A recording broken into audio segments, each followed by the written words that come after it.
आपण पाहत आहात कराड टुडे न्यूज.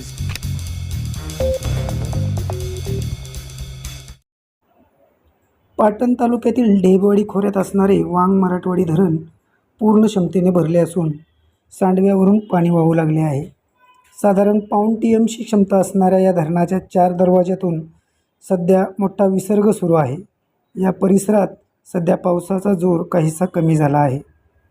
दरम्यान कोयना धरण पाणलोट क्षेत्रातही पावसाचा जोर मंदावल्याने धरणात येणारी आवक कमी झाल्याने आज सकाळी धरणाच्या सांडव्यावरून सुरू असलेला विसर्ग पूर्णपणे बंद करण्यात आला आहे. तर पायथा विद्युतगृहामधील 2100 क्युसेक विसर्ग सुरू आहे. आज सकाळी 8 वाजेपर्यंत कोयना धरणात 26,738 क्युसेक पाण्याची आवक सुरू असून कोयनेत 53 मिलीमीटर, नवजा येथे 94 मिलीमीटर तर महाबळेश्वरला 59 मिलीमीटर पावसाची नोंद झाली आहे. सध्या धरणात 86 TMC पाणीसाठा झाला आहे.